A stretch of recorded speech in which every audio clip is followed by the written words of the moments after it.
जालना जिल्ह्यामध्ये सलग दुसऱ्या दिवशी अवकाळी पावसानं हजेरी लावली आहे। जाफराबाद तालुक्यामध्ये हिवराबळी, जानेफळ, चिंचखेडा, बोरगाववाडी आणि चिंचखेडवाडी या शिवारामध्ये विजांच्या कडकडाटासह पाऊस झालाय। या पावसामुळे वातावरणात गारवा निर्माण झालाय, तर रबी हंगामामधील शेतकऱ्यांच्या पिकांचं नुकसान झालंय।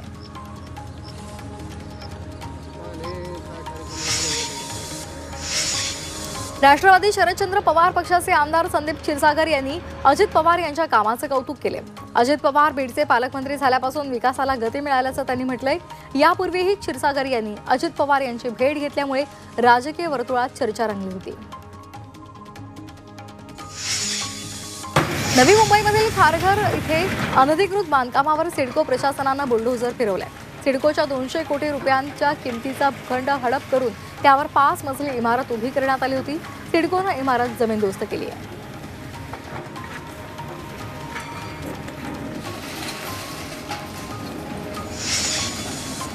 मुंबईतील मिठागरांची जमीन केंद्र सरकारच्या मालकीची आहे।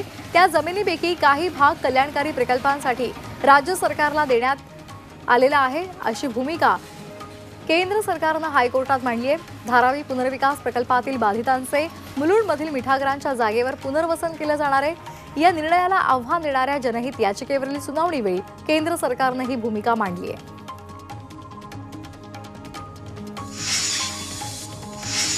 एसटी महामंडळाला पूर्णवेळ अध्यक्ष नसल्यामुळे मंजुरीसाठी 25 पेक्षा जास्त फाईल्स पडून आहेत आणि त्यामुळे मुख्यमंत्री देवेंद्र फडणवीसांनी तातडीनं लक्ष घालून पूर्णवेळ अध्यक्षांची नियुक्ती करावी, अशी मागणी महाराष्ट्र एसटी कर्मचारी काँग्रेसचे सरचिटणीस श्रीरंग बर्गे यांनी केली आहे। वांद्रे वरळी सिलिंगवरील 100 रुपये टोल आकारला जातोय। फास्टॅग नसलेल्या वाहनांना मात्र 200 रुपये भरावे लागतात। या रस्त्यावरील टोल नाक्यावर काल जवळपास 4500 वाहनांनी फास्टॅग लावला नसल्यामुळे त्यांना दुप्पट टोल भरावा लागला। मुंबईमध्ये अनेक वाहनधारकांकडे अद्यापही फास्टॅग नाही आणि त्यामुळे वांद्रे सिलिंगवरील टोल नाक्यावर वादावादीचे प्रकार घडत आहेत, तर त्यातून सिलिंगवर वाहनांच्या लांबच लांब रांगा लागल्याचे चित्र पाहायला मिळते। वाहनधारकांकडून टोल भरण्यासाठी रोखीचा पर्याय वापरला जातोय। लाडकी बहीण योजनेमधील काही महिलांना आता 30,000 रुपयांपर्यंत कर्ज मिळणार आहे। कोल्हापूर जिल्हा बँकेच्या 30,000 रुपयांपर्यंत कर्ज उपलब्ध करून देण्यात आलेलं आहे। या योजनेमध्ये सहभागी महिला 10% व्याजदरानं कर्जाचा लाभ त्यांना मिळणार आहे। पंढरपूरच्या मंगळवेढ्यामध्ये पाणी टंचाई संदर्भात बैठक झाली। या बैठकीमध्ये जलजीवनाची कामं पूर्ण न करणाऱ्या ठेकेदारांना काळ्या यादीमध्ये टाका, अशा सूचना आमदार समाधान आवताडे यांनी अधिकाऱ्यांना दिल्या। तसंच उन्हाळ्यामध्ये नागरिक आणि पशुधनाला पाणी टंचाई जाणवू देऊ नका, असंही त्यांनी म्हटलंय। मुंबईमध्ये रिक्षा टॅक्सीचे मीटर रिकॅलिब्रेशन करण्यासाठी फक्त 1 महिना उरलाय। आतापर्यंत रिक्षाचे 42% तर टॅक्सीचे 33% रिकॅलिब्रेशन पूर्ण झालेलं आहे। सर्वाधिक 898 रिकॅलिब्रेशन शहरी भागांमध्ये झालेलं आहे। त्यामध्ये उपनगरांमधील रिक्षा टॅक्सींची संख्या खूप कमी आहे। श्रीरामनवमी तसंच महावीर जयंतीला येवला शहरामध्ये मांस विक्री बंद ठेवावी, अशी मागणी जैन समाजानं केली आहे। या मागणीबाबतचं निवेदन पोलीस निरीक्षकांना देण्यात आलंय। जळगावच्या अमळनेर तालुक्यातील सातरी इथल्या गावामध्ये एका घरामध्ये सिलेंडरचा भीषण स्फोट झाला। या आगीमध्ये 5 घरं जळून गेली आहेत, तसंच गुरांच्या गोठ्यालाही आग लागली।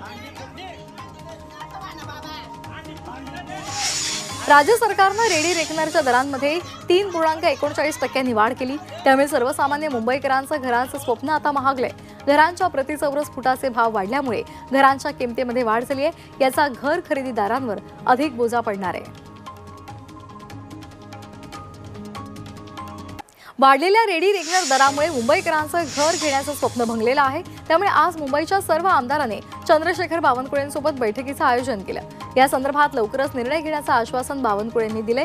येत्या 16 तारखेला या संदर्भात बावनकुळेंनी बैठक बोलावली आहे। पोपटलाव घनवट संदर्भामध्ये अंजली दमानिया यांनी महसूल मंत्री चंद्रशेखर बावनकुळे यांच्यासोबत सविस्तर बैठक घेतली। यावेळी सर्व अधिकारी ऑनलाईन उपस्थित होते। सर्व बाबींची सखोल चौकशी करा। 8 एप्रिलला पुन्हा एक बैठक होईल, असं आश्वासन यावेळी बावनकुळेंनी दिलेलं आहे। ठाकरे पक्षाचे बीड शहर अध्यक्ष निजाम शेख यांनी राष्ट्रवादीमध्ये प्रवेश केलेला आहे। निजाम शेख यांचा बीड मतदारसंघामध्ये दांडगा संपर्क आहे। निजाम शेख यांनी शिवसेना उद्धव बाळासाहेब ठाकरे पक्षाला रामराम ठोकत राष्ट्रवादीमध्ये प्रवेश केला आहे। किशोरी पेडणेकरांनी स्थानिक स्वराज्य संस्थेच्या निवडणुकांवरून विधान केले। सरकारची ताकद ही ईव्हीएमची मशीनची असून ती जोर जबरदस्तीची ताकद असल्याचं त्यांनी म्हटलंय। स्थानिक स्वराज्य संस्थांच्या निवडणुका झालेल्या नाहीत तरी सुद्धा एवढे ते घाबरत असल्याचं त्यांनी म्हटलंय।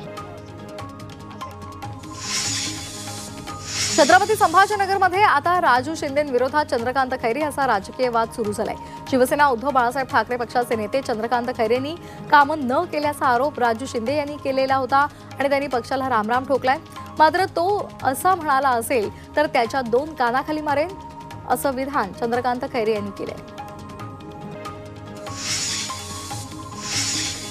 वक्फ बोर्ड विधेयकाला होणाऱ्या विरोधासंदर्भात राधाकृष्ण विखे पाटलांनी उद्धव ठाकरेंवर निशाणा साधलाय। मुख्यमंत्री असताना त्यांनी औरंगजेबाच्या कबरीवर फुलांची उधळण केली। आता तरी त्यांनी औरंगजेब फॅन क्लब मधून बाहेर पडावं असा सल्ला विखेंनी दिलाय।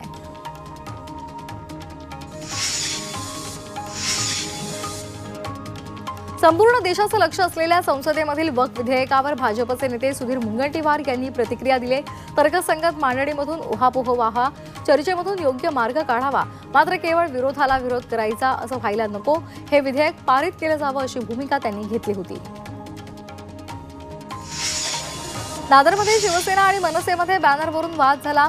राज ठाकरे यांच्या गंगाजल वक्तव्याविरोधात शिवसेनेचे माजी नगरसेवक समाधान सरवणकर यांनी शिवसेना भवनाबाहेर एक मोठं बॅनर लावलेलं होतं। या बॅनरवरून मनसैनिक आक्रमक झाले। वक्फ विधेयकावरून भाजपचे कार्यकारी अध्यक्ष रवींद्र चव्हाण यांनी संजय राऊतांवर हल्लाबोल केलाय। हिरवी कावेळ झालेल्या नव्या दिव्य दृष्टिकोनातून राऊत बघत आहेत असं म्हणत रवींद्र चव्हाण यांनी राऊतांना टोला लगावलाय। महाकुंभ मेळ्यामधील मृतांची संख्या लपवण्यासाठी वक्फ विधेयक आणलं जात असल्याचा आरोप समाजवादी पक्षाचे प्रमुख अखिलेश यादव यांनी केलेला आहे। वक्फ विधेयकामागील धोरण आणि हेतू चांगला नाही। भाजप मुस्लिमांमध्ये फूट पाडू इच्छित असल्याची जहरी टीका त्यांनी केली आहे। मुंबई पोलिसांनी कुणाल कामराच्या कार्यक्रमाला उपस्थित राहिलेल्या प्रेक्षकांचे जबाब नोंदवण्यासाठी सुरुवात केलेली आहे। उपस्थितांना खार पोलिसांनी समन्स जारी करून जबाब नोंदवायला बोलावलं होतं। कुणाल कामरा विरोधात 3रं समन्स जारी करत चौकशीला हजर राहण्याच्या सूचना करण्यात आल्या। दिशा सालियन प्रकरणाचे वकील निलेश ओझा यांची मागणी मुंबई हायकोर्टानं मान्य केली आहे। न्यायमूर्ती रेवती डेरे यांच्या खंडपीठासमोर सुनावणी होणार नाही। न्यायमूर्ती सारंग कोतवाल यांच्या खंडपीठासमोर ही सुनावणी पार पडणार आहे।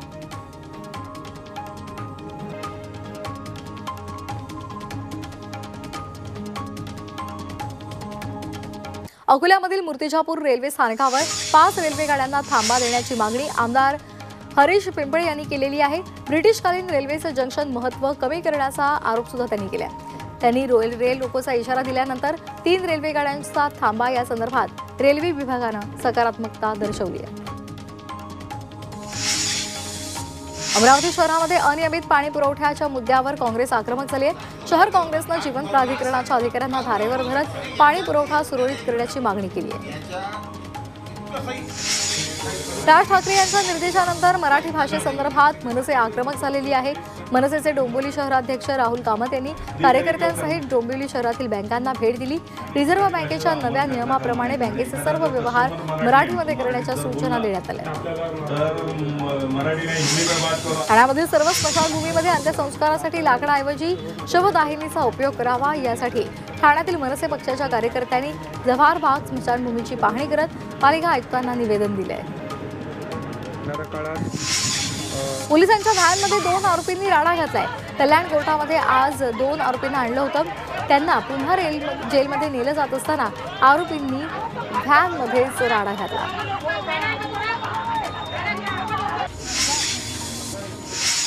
मुंबईमधील माटुंग्यामध्ये 14 मजल्यावरून उडी मारून तरुणीनं आपलं जीवन संपवलेलं आहे। तरुणीनं नैराश्यातून आत्महत्या केल्याची माहिती समोर आली आहे। मित्रांसह इमारतीच्या टेरेसवर असताना ही दुर्घटना घडली आहे। मुंबई विमानतळावर 3 कोटींचा गांजा जप्त करण्यात आलाय। बँकॉकमधून मुंबईमध्ये आलेल्या तरुणाला गांजा तस्करी प्रकरणामध्ये सीमा शुल्क विभागाच्या एअर इंटेलिजन्सने अटक केलेली आहे। भिवंडीमध्ये नाल्याच्या दूषित पाण्यावर भाजीपाला पिकाची शेती केली जात असल्याचा धक्कादायक प्रकार समोर आलाय। खोडी पुला शेजारी नदी किनारी पालक, मेथी, त्याचबरोबर माठ, मुळा अशा विविध प्रकारच्या पालेभाज्यांची लागवड करण्यात आली होती। उन्हाळ्यापासून वाहन चालकांचा बचाव करण्यासाठी ठाणे महानगरपालिकेने जाळीचा आच्छादनाचा उपक्रम हाती घेतलाय। महापालिका आयुक्त सौरभ राव यांच्या आदेशानुसार आता उपक्रम राबवला जातोय।